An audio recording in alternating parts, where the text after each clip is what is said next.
What's up, everyone? Before we start, we just want to let you know about our awesome giveaway at the end of the month, where we'll be giving away $500 cash to 3 lucky subscribers. Consider this our way of giving back to you, the fans of TPS who helped to make this all possible. To be entered into the contest, all you need to do is subscribe and have your notifications on. And you've got to be commenting on our videos regularly throughout the month. So make sure you hit that bell along with liking and commenting on our videos. If you're already subscribed and have notifications on, then all you need to do is like and comment, and you'll be automatically entered into the random draw.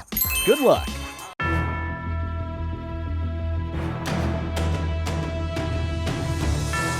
Is it the end of an era in Atlanta? The Falcons notched their third straight losing and non-playoff season in 2020. Owner Arthur Blank has acknowledged that franchise stars Matt Ryan and Julio Jones may not be here much longer. Ryan's contract makes him virtually untradeable in 2020, but his all-pro receiver will have no shortage of interest on the trade market should the Falcons go down that route. So here are 10 teams who should make a trade for Julio Jones. Number 10. Green Bay Packers. Remember when we all thought the Packers were letting Aaron Rodgers down by refusing to land him a quality number 2 receiver to complement Davante Adams? Yeah, well, all Rodgers did was throw for a career-high 48 touchdowns while leading the Packers to the NFC's top seed. Clearly, his supporting cast is just fine for the most part. That said, the Packers may as well aim high while they have A-Rod playing at such a high level. This offense is great, but it could be that much more unstoppable with a guy like Jones working alongside Adams. Just think about it for a second. Despite Jones's age and injury concerns, he still has a handful of productive years left in him. Even if his speed gradually declines, his hands and athleticism will surely make up for it. This guy would be a monster in the red zone for Rodgers. Trading for Jones would be the ultimate win-now move. Rodgers isn't getting any younger, but adding Jones probably makes Green Bay the undisputed team to beat in the NFC for at least 1 or 2 more years. Number 9. Baltimore Ravens. The Ravens have built up a legitimate championship caliber team around Lamar Jackson. He and John Harbaugh have revolutionized the art of the rushing offense, with Jackson notching back-to-back 1,000-yard rushing seasons, the first quarterback to ever do so. That said, the Ravens have failed to supply Jackson with a true game-changing wide receiver. Marquise Brown hasn't gotten it going yet.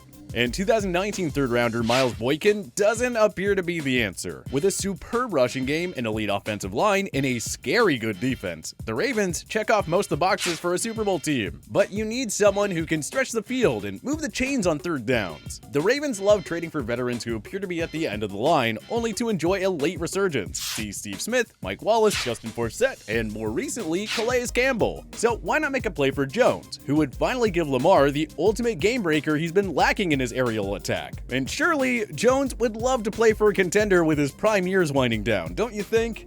Number 8. Washington Football Team. What a feel-good story Washington was in 2020. Ron Rivera continued to coach while battling cancer, and Alex Smith returned to the field 2 years after he suffered a gruesome, life-threatening leg fracture that required 17 surgeries. After an ugly 2-5 start, Washington rallied to win 5 of its final 7 games to claim the NFC East at 7-9. That was on the basis of a ferocious defense led by young phenoms Chase Young, Montez Sweat, and Darren Payne. It's a different story on the other side of the ball, however. Aside from Terry McLaurin, Logan Thomas, and Antonio Gibson, Washington doesn't have a lot of skill position guys that command the attention of defensive coordinators. Washington simply has to upgrade its pass-catching options, and who better suited to do that than Julio Jones himself? I'm not sure who Washington's starting quarterback will be in 2021, but whoever it is, they'll need someone to complement McLaurin, and Jones would obviously fit that bill tremendously. Rivera knows about Jones's abilities all too well from his days of coaching against him in the NFC South. Don't be surprised if that influences the Washington head coach to go out and get the Falcons wideout. Number 7. New York Jets. Whether it's Sam Darnold, Justin Fields, Zach Wilson, or somebody else, the Jets have got to upgrade their skill positions, plain and simple. Look, we all love Frank Gore, but no way that guy should be your undisputed number 1 running back. And as crafty as Jamison Crowder is, he'd be a number 2 or 3 receiver on any above-average team. Very few NFL quarterbacks could do much of anything with this lackluster set of weapons. If the Jets don't add a wide receiver with the number 2 pick, they have every reason to go out and get Jones. You might sit here and ask why a rebuilding team should trade for a fading veteran. Well, there are a couple of reasons. He'd either help Sam Darnold finally break out, or he'd help with the development of New York's next quarterback. Regardless of age, supplying your young QB with a big-time playmaker is pivotal to his development. Look how much Larry Fitzgerald helped Kyler Murray in the latter's rookie year. The Jets are loaded with draft capital thanks to the Jamal Adams blockbuster trade, so why not move one or two of those picks for Jones? You probably don't even need to give up a first. It could go a long way in developing your franchise QB, whoever that is. Number 6. Philadelphia Eagles. Oh, how the mighty have fallen. The Eagles once had a potent offense, which guided them to 3 straight playoff appearances and a Super Bowl title. But Carson Wentz regressed mightily in 2020. The offensive line wasn't any better, and the wide receiver group is in need of a massive overhaul.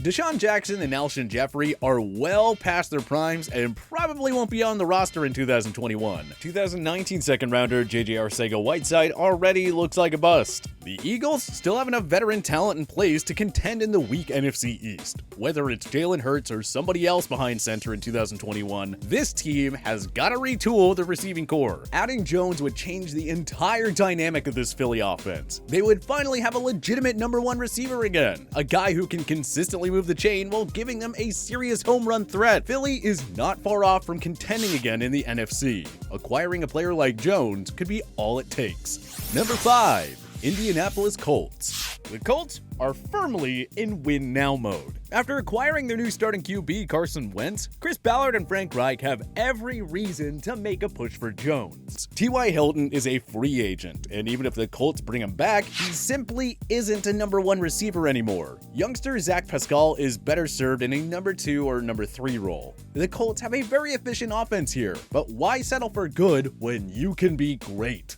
Imagine adding Jones to this arsenal. How would opposing defenses account for both Jones and star running back Jonathan Taylor? Not to mention young emerging wideouts Michael Pittman Jr. and Paris Campbell. The Colts will be in a dogfight for the AFC over the long run with the Buffalo Bills, Baltimore Ravens, and Kansas City Chiefs. If you're Ballard, this is your chance to make a splash and land a big-name star that could put you over the top in 2021 and beyond.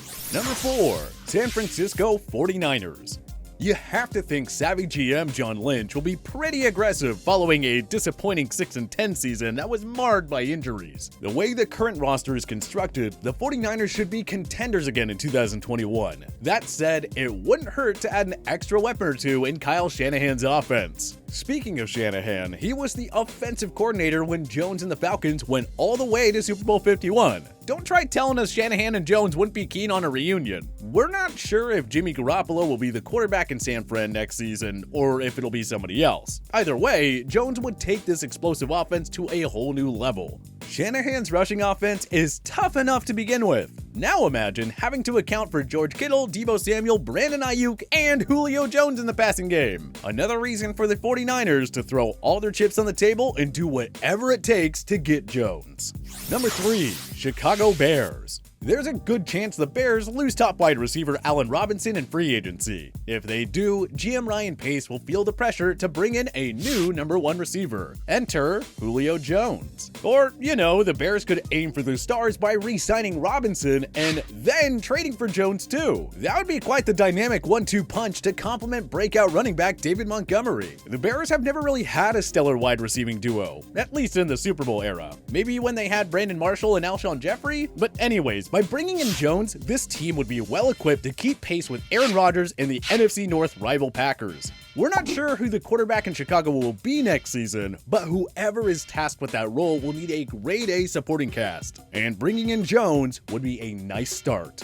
Number 2. Miami Dolphins. The Dolphins salvaged a 10-6 record and just barely missed out on the postseason in 2020. All in all, it was a highly successful season under second-year head coach Brian Flores. Of course, Miami would have easily been in the postseason if they had better quarterback play. Flores alternated between veteran journeyman Ryan Fitzpatrick and rookie Tua Tagovailoa, who struggled mightily with consistency. Well, no Miami receiver received 800 yards. Tight end Mike Gesicki led the team with 6 TD receptions. Myles Gaskin was the leading rusher with 584 yards. Sorry, but it's hard for any QB to win with this supporting cast. No, Miami shouldn't give up on Tua and draft a QB with the 3rd overall pick. Thanks, Houston Texans. Instead, they should give him some playmakers to work around. That's how you make your young QB better. With valuable draft capital, plenty of cap space, and a roster ready to win, the Dolphins have every incentive imaginable to trade for Jones. Throw him in with a hopefully healthy Devontae Parker in 2021, and now you have a high-powered offense.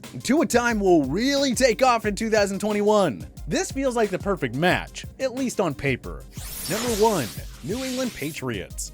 In year 1 of the post-Tom Brady era, the Patriots had their first losing season since 2000, and they failed to reach the playoffs for the first time since 2008. In other words, it wasn't a fun year in Foxborough whatsoever. Some people think Bill Belichick needs to tear it all down and rebuild. Do you really think that the greatest head coach of all time wants to do that, when he just needs a few simple fixes on offense to turn this unit around? Belichick will find a new quarterback in 2021, be it at the draft, through trade, or in free agency. That's the first goal. After that, he has got to upgrade what is quite simply the worst group of pass catchers in the NFL. The Patriots are still in win-now mode. If you got somebody like, say, Jimmy Garoppolo or Carson Wentz, then went out and acquired Julio Jones, now that's how you return to Super Bowl contention. Belichick is no stranger to making big moves for veteran wideouts. See Randy Moss, Wes Welker, Chad Ochocinco, Gion Branch, and Brandon Cooks, to name just a few. Jones is the perfect fit for the Patriots. If Belichick could find a way to pair him with the next franchise QB, the Patriots would be alive and well again.